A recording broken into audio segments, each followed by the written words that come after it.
Everyone laughed at her just because she was delivering food, but no one knew her next step would lead her into a billion-dollar meeting. Nina stared at the cloudy sky from behind the glass of a bus stop.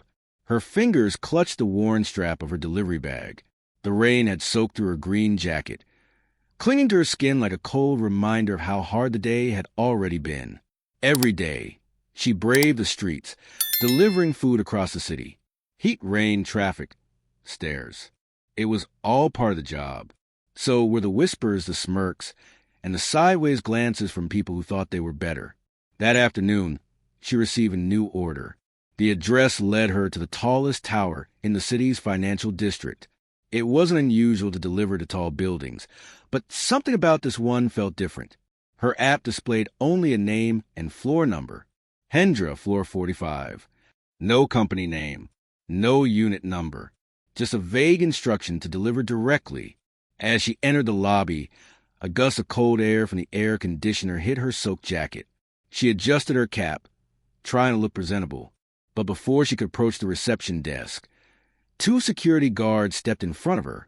One of them, a bulky man with a thick beard, raised an eyebrow. "Food delivery? You're not allowed upstairs. Wait outside," he said with little interest, not even looking at her app. Nina explained politely that the customer had asked for food to be brought directly to the 45th floor. She showed the delivery screen. The second guard snorted. "Let me guess. Rich guy forgot his lunch, and now we're supposed to let you in like you're part of the board?" They both laughed quietly. "Look at her," the bearded guard muttered. "Looks like a soaked student with a leftover lunch." Nina stayed still. She had heard worse. In this job, you learned to stay quiet. People would see your uniform before they saw your face. But she needed to complete this order. There were penalties if she failed to deliver in time. A woman at the reception desk called her over with a frown. "This is a corporate building," she said firmly. "You can't just walk in here like you're one of the staff.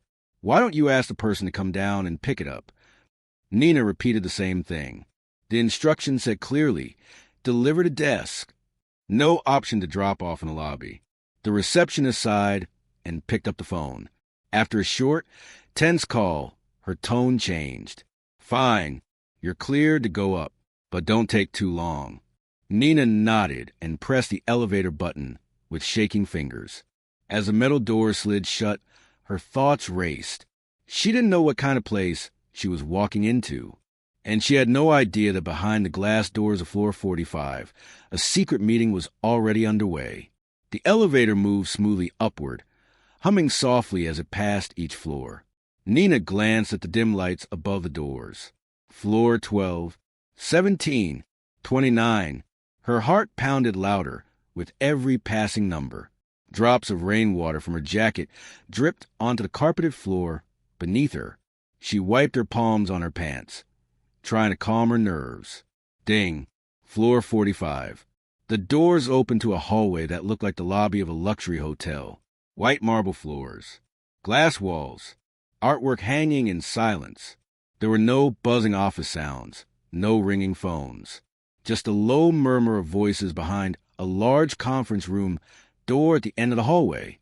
Nina stepped out slowly. There was no receptionist here, just a narrow sign with gold letters, Arcana Holdings Boardroom B. She walked towards the only office that wasn't closed. Inside, a young man wearing a headset noticed her. "You the delivery?" he asked, eyes wide. "Oh, no, you're late. He's already in the meeting." Nina took a breath. "I'm sorry. Security held me downstairs." The man, his name tag said Tomo, rubbed the back of his neck. "It's fine. Just give me the food." But as he reached for it, a voice called out from the boardroom. "Is that the food?" the voice asked sharply. Tomo froze.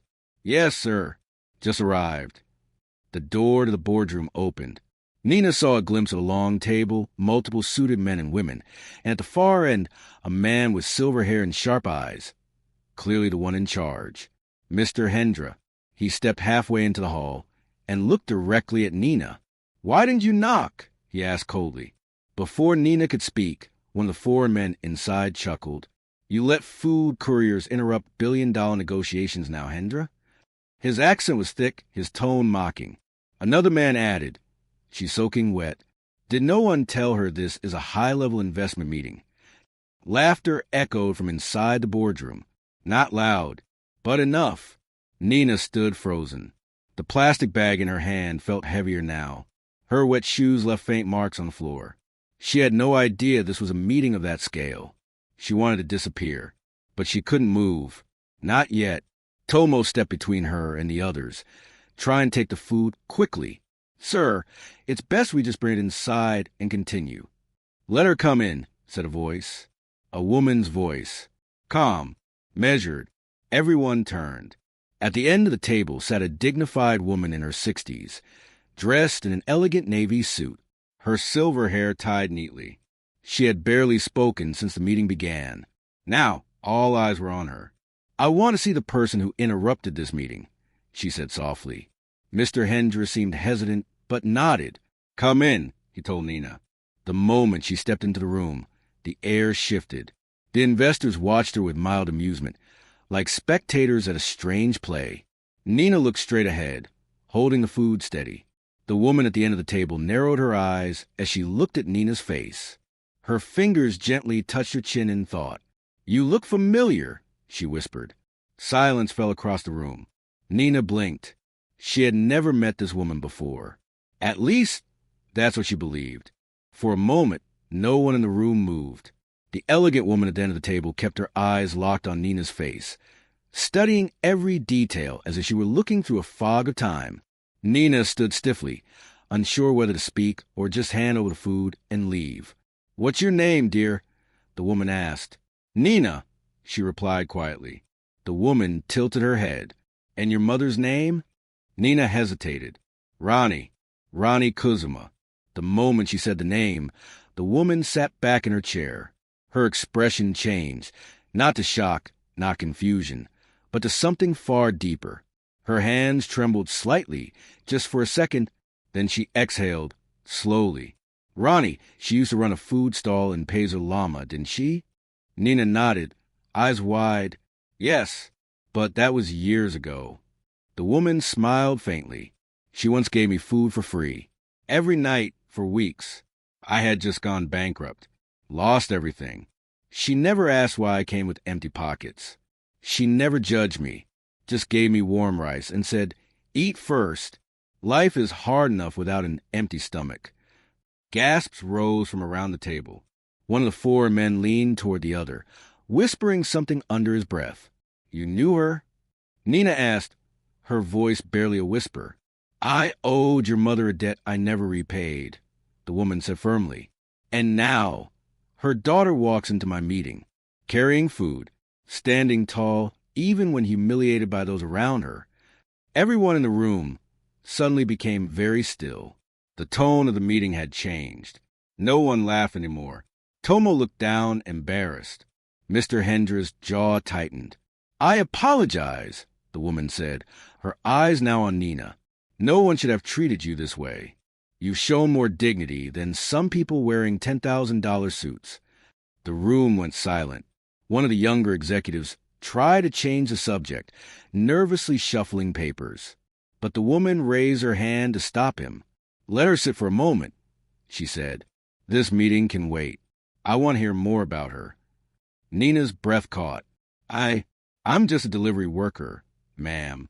I'm not supposed to." "You are exactly where you're meant to be," the woman interrupted gently. Nina didn't understand what was happening. Her entire world, just minutes ago, was standing in the rain being mocked by security.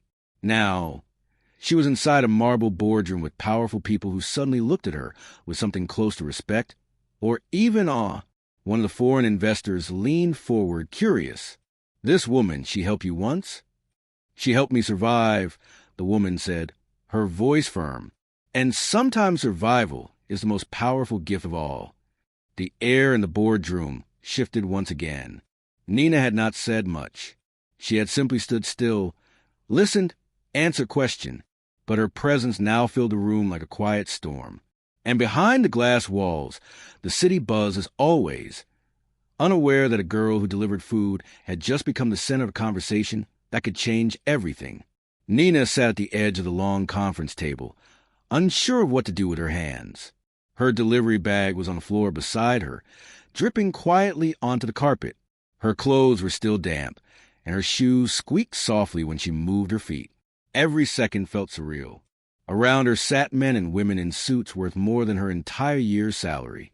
Their expressions had shifted, no longer mocking, but curious, some even slightly uncomfortable. The woman at the end of the table spoke again, her voice calm. "I'm sorry, everyone. We will return to the investment discussion shortly. But I want to finish this personal moment first." Mr. Hendra looked tense but didn't object. He leaned toward the woman and whispered something, but she waved him off gently. Nina finally found her voice. "I didn't mean to cause a scene," she said.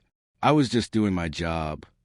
"And you did it with more grace than many would have," the woman replied. "Your mother raised you well." Nina blinked, struggling to process how quickly things had turned. The woman turned to the others in the room. "This reminds me," she said, now addressing the whole table, "of why I care about this new partnership. We are not just here to grow wealth. We are here to invest in stories, in people, in communities that build the future. Sometimes the smallest acts, like giving food to a stranger, are the seeds of something much greater." A silence settled in. One of the younger executives, a man from Hong Kong, finally cleared his throat.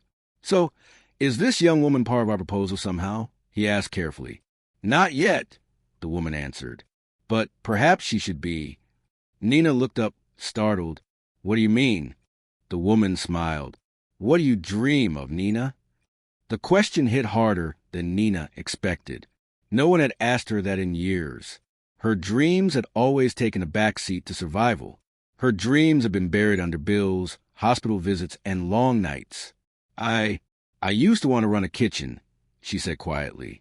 "Not just a restaurant, but a kitchen that helps others, like a cooperative, to feed people who can't afford meals. Kind of like what my mom did, but bigger, smarter." Several people in the room raised their eyebrows. One man even lowered his phone, finally interested. "A community kitchen," the woman said, nodding. "Interesting. Not just charity, but a sustainable food initiative. With proper management, that could be scalable." Nina stared at her. "I wasn't pitching. I'm just saying what I used to wish for." "You don't need to pitch," the woman replied. "You already live the idea." Mr. Hendra finally spoke. His voice was firm but measured. "This is a high-level investment meeting. We're here to discuss a multi-country expansion, not food programs." The woman turned to him. Her tone remained respectful but unwavering. "We are here to invest in human potential, and I choose where my shares go." Nina's pulse quickened. She didn't know how much money was being discussed. She didn't even understand most of what these people did. But somehow, she had just stepped into the middle of it, not as a mistake, but as something more. As she sat in that room that wasn't meant for her, something began to shift, not just in the room, but inside her. The moment Nina stepped out of the boardroom, escorted politely by Tomo, the air outside the glass doors felt different. The marble hallway was just as quiet, but now it echoed with new weight. As the doors closed behind her, she heard the muffled sound of voices, still discussing her. She stood beside the elevator, unsure whether to wait or walk. Her legs felt stiff, like they no longer belonged to her. She had walked in carrying lunch, and now she was walking out carrying what exactly? Tomo stood beside her awkwardly. He seemed younger now, not as confident as he looked earlier with his headset and fancy shoes. "You okay?" he asked. Nina nodded, though she wasn't sure of her own answer. "What just happened in there?" Tomo glanced over his shoulder, then leaned in. "That woman is Laxmi Tan. She owns almost 20% of Arkana Holdings. She rarely speaks during meetings. Most people are scared of her, but she just stopped a meeting for you." Nina stared at the elevator doors, still closed. "I didn't do anything." Tomo shook his head. "You were just real. That's rare around here." He looked at her delivery bag, now slouched on the floor. "If you want, I can call someone to get you a ride home." Nina shook her head quickly. "No, I still have one more delivery." "You're seriously going back to work?" "I have to. The app penalizes you if you're late. Tomo looked like he wanted to say something more, but the elevator finally dinged. The doors slid open. Nina stepped inside. As the elevator descended, she could see her reflection in the polished steel walls, her soaked hair, her wrinkled clothes, the water stains on her sleeves. She still looked like a delivery girl, but something had shifted, not just outside that boardroom, inside her chest. She had seen how the world worked. At least for a moment, she had stepped into a room where people decided the future, and she had not been turned away. Not truly. Far above, the meeting continued. Inside that glass-walled room, voices were rising again. One investor questioned Laxmi's decision. Another supported it. Mr. Hendra looked increasingly uncomfortable. The mood had shifted, and no one was sure how to regain control. Meanwhile, in the lobby below, the same security guard who had mocked her earlier now opened the door for her, without a word. She walked past him without making eye contact. Outside, the rain had stopped. The clouds had parted slightly, revealing thin shafts of light between the buildings. Nina looked up for a moment, feeling the warmth of the sun on her face. Then she adjusted the strap of her bag and walked on. She still had another delivery. But this time, her steps were different. Lighter, stronger, like she wasn't just delivering meals anymore. She was delivering something bigger. Back on the 45th floor, the atmosphere in the boardroom was no longer focused. Documents lay untouched. Coffee cups sat cooling. The presentation on the massive screen had been paused, halfway through a slide showing projected earnings. But no one was looking at it. Instead, all eyes were fixed on Laxmi. Mr. Hendra, arms folded, leaned slightly forward. "Madam Laxmi," he said slowly, "we respect your personal history, but with all due respect, the agenda today is to secure Phase 3 of the overseas expansion. Introducing that girl into discussion might be inappropriate." Laxmi interrupted, calm and sharp. A tense silence followed. She glanced around the room. "Tell me, gentlemen, how many of you remember your first job? Before suits, before bank accounts, before equity?" No one answered. "Do you remember what it felt like to be invisible? To be treated like noise in the background of someone else's day?" Still no reply. She turned to the projector and pressed a button.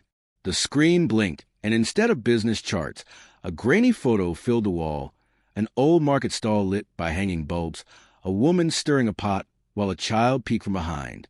"This is Ronnie Kuzuma's food stall," Laxmi said softly. "Taken 22 years ago.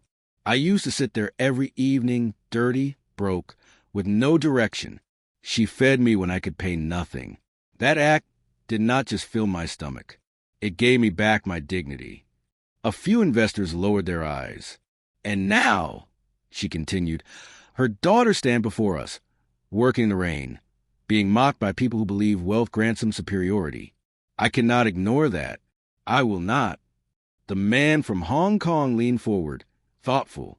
"Are you suggesting we sponsor her?" "I'm saying we give her a seat at the table," Laxmi replied. "Not out of pity, but because people like her understand the roots we've all forgotten. Because innovation without humanity is just vanity." Mr. Hendra shifted uncomfortably. "With respect, this could derail our investor confidence. There are procedures. We can't create partnerships based on compassion," she finished for him. He fell silent. Another investor, a younger woman from Singapore, nodded.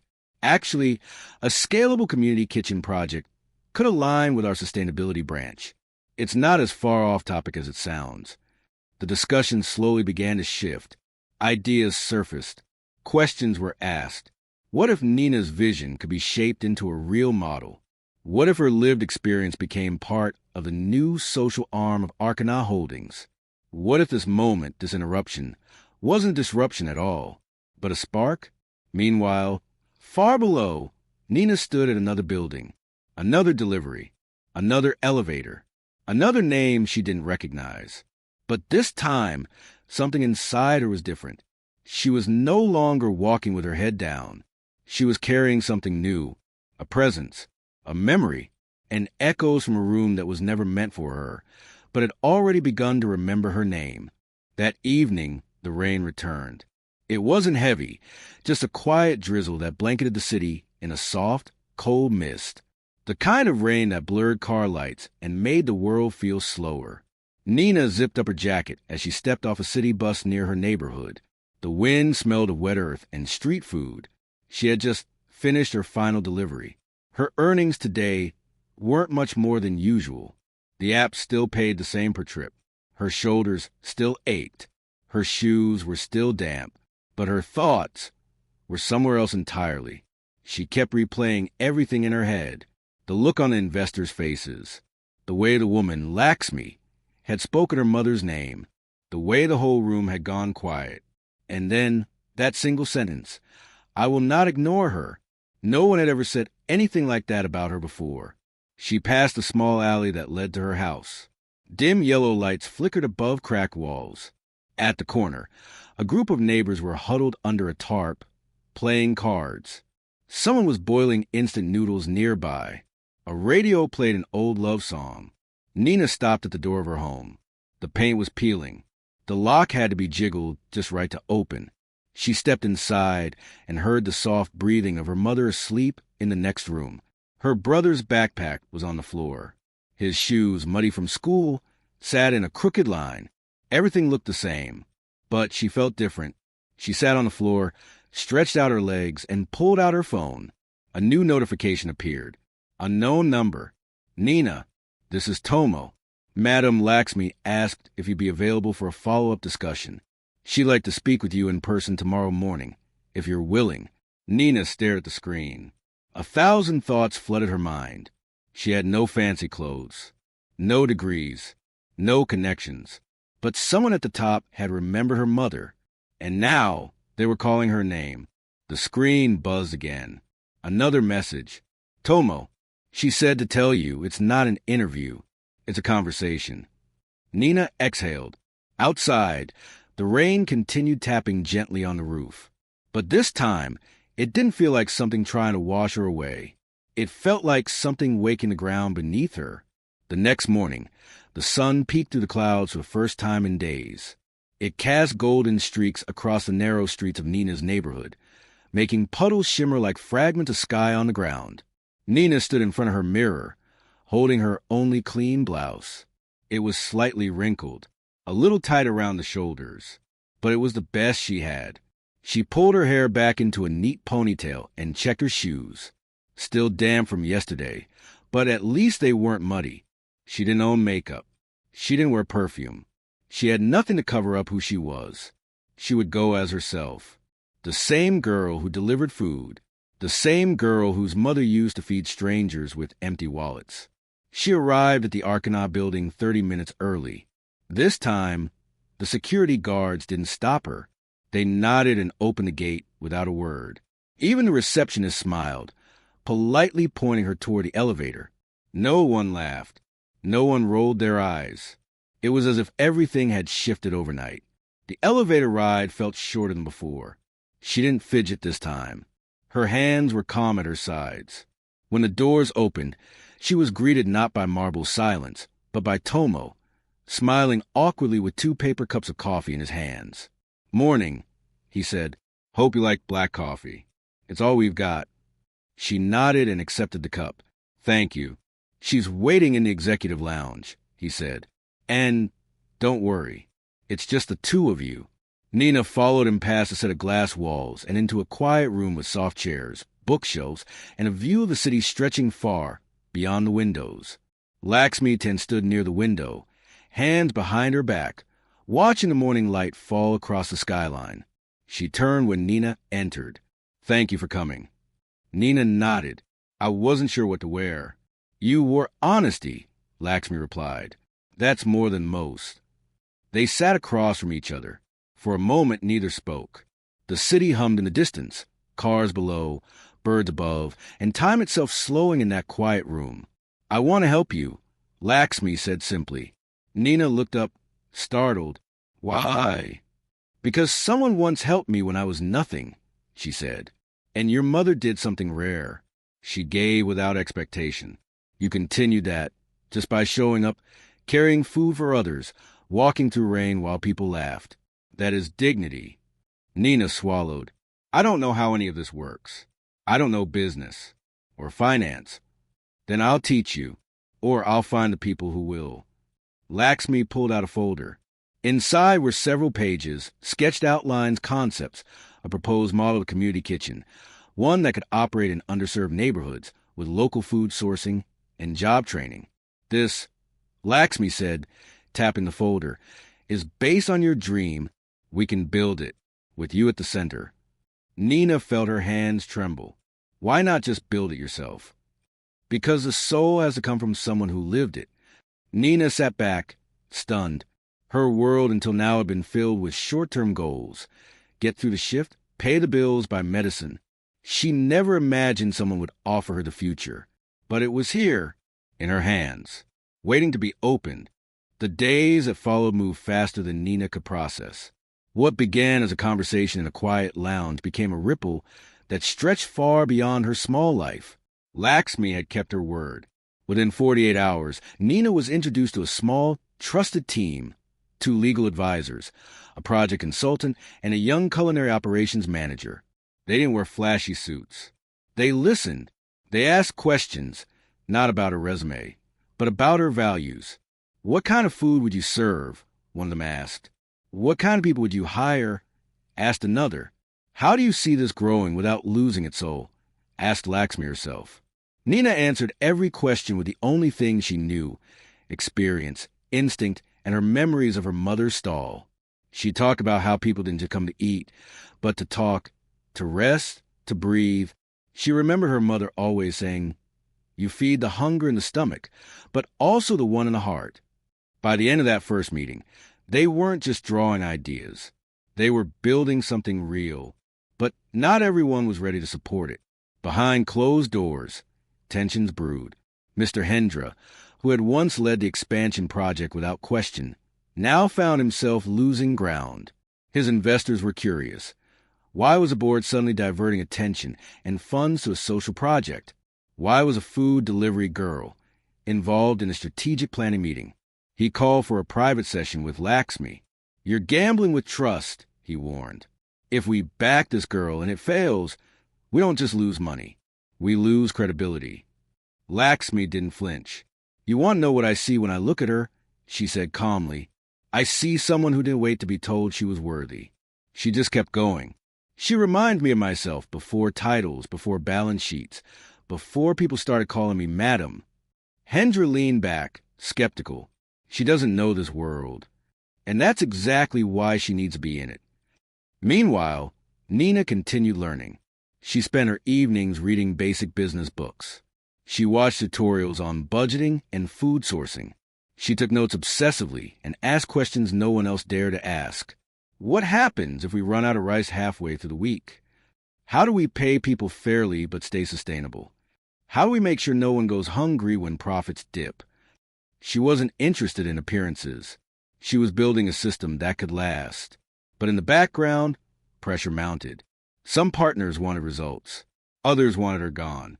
And through it all, Nina could feel the eyes watching her, waiting, hoping she would stumble. She didn't have degrees. She didn't have polish. But she had something else. She had her story. And she had people now, real people, willing to help her shape that story into something no one could ignore. The day of the internal pitch presentation arrived. It wasn't a public event.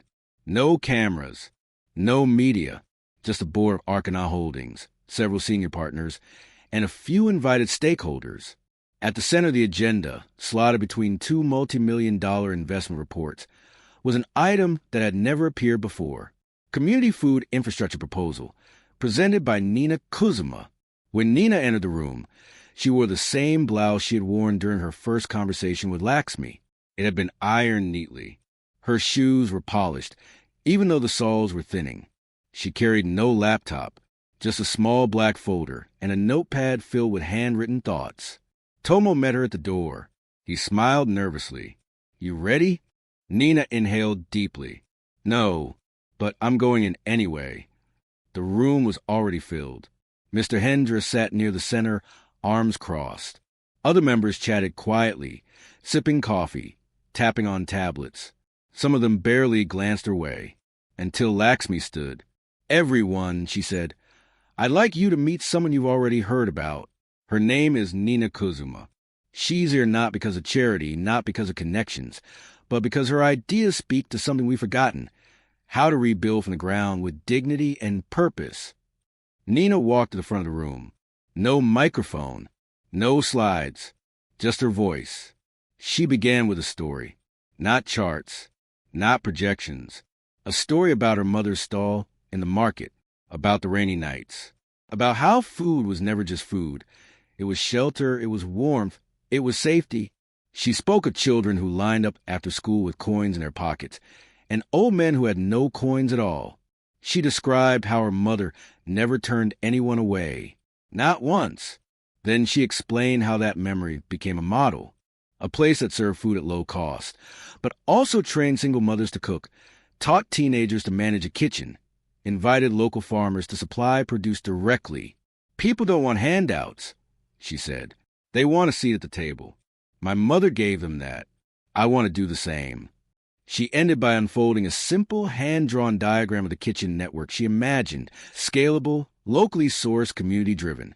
For a long moment, the room was silent. Then, a partner from Jakarta leaned forward. "Where's your financial model?" he asked. Nina answered honestly. "I'm building it, with help. I don't pretend to know everything, but I've lived the part most of you are trying to model from spreadsheets." Another partner, this one from Seoul, added, "She may not have the structure yet, but what she's describing is exactly what our impact portfolio is missing."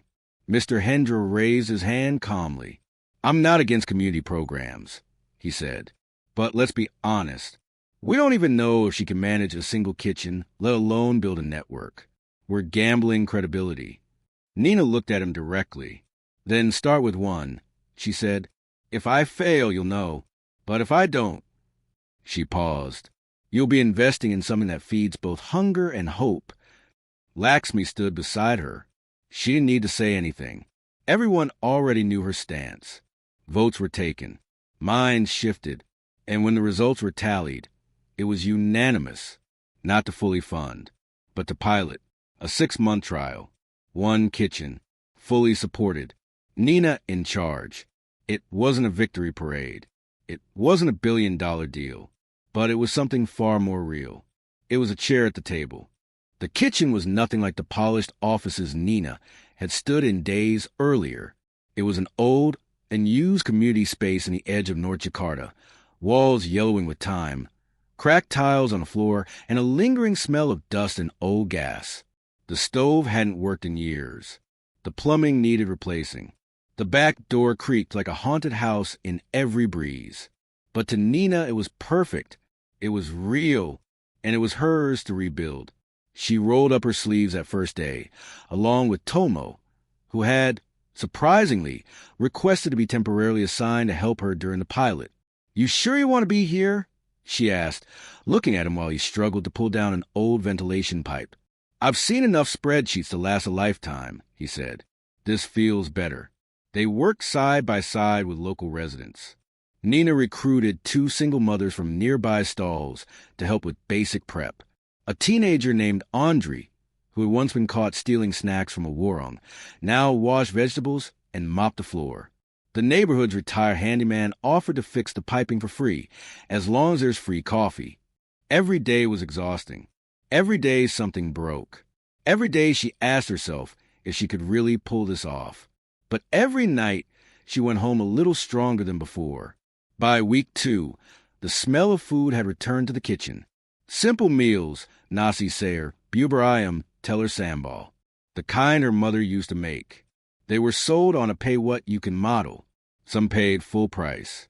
Some paid coins. Some none at all. No one was turned away. The first investor visit came quietly. Laxmi arrived unannounced one morning, wearing casual clothes and no makeup. She sat at a plastic table and watched a line of children eating banana fritters. She didn't speak much, but before she left, she handed Nina a small envelope. Inside was a note. "Feed the city 1 street at a time." Nina placed it above the kitchen sink. But not everyone was impressed. Online chatter had begun. A leaked photo from the presentation made its way into a local business forum. A food delivery girl given startup funds by a global investor? The comments range from admiration to sarcasm to outright skepticism. Social stunt. Token project. She'll crash in 6 months. Nina read them, every word. Then she put her phone away. She returned to the stove, added more broth to the soup, and called out for Andre to bring in more plates. She didn't have time to argue with strangers. There were mouths to feed, and she was just getting started. By the 3rd month, the kitchen was no longer quiet. Word had spread, first among locals, then further across the city. People came not just for food, but for warmth, for safety, for a space where no one asked how much you had in your pocket. Community workers stopped by to offer help. A nearby school sent students for volunteer hours. Even a local band offered to play acoustic sets on Saturday afternoons.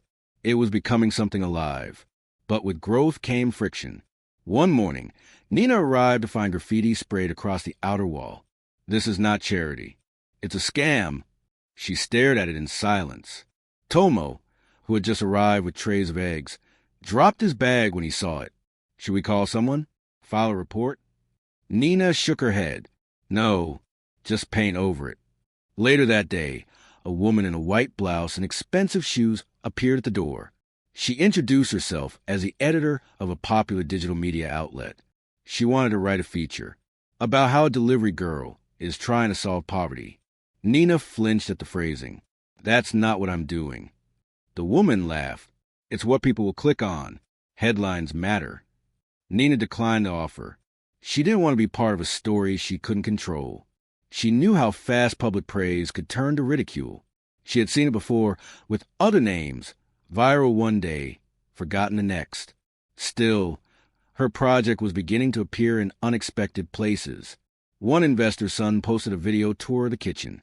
A local chef commented that it was the most authentic food he'd had in years. Donations started appearing through QR codes. Even the government office sent someone to observe. And then came the inspection, a formal audit team sent from Arkana Holdings. They didn't smile. They didn't eat. They only observed. They walked with clipboards, wrote down names, asked questions about sourcing, inventory, hygiene. After they left, Tomo looked nervous. Why do I feel like we just took a final exam? Nina didn't answer. She felt the pressure too. She had made mistakes. Several. She had overspent on fresh produce last week. A rice supplier had canceled suddenly. 2 volunteers had failed to show up for a full week.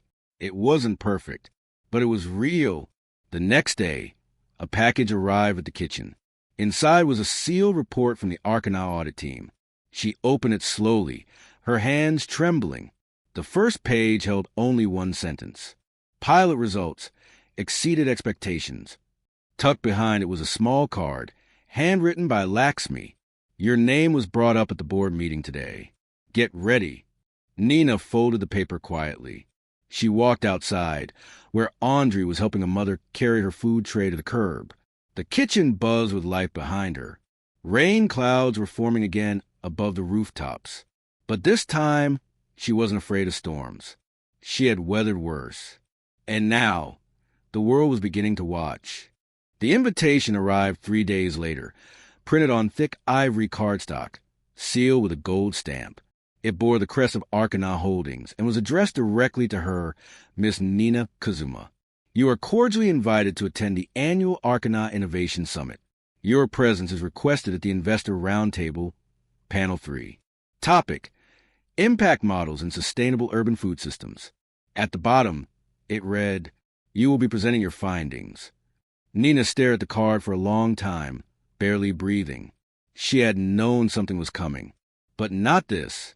She wasn't just invited to observe.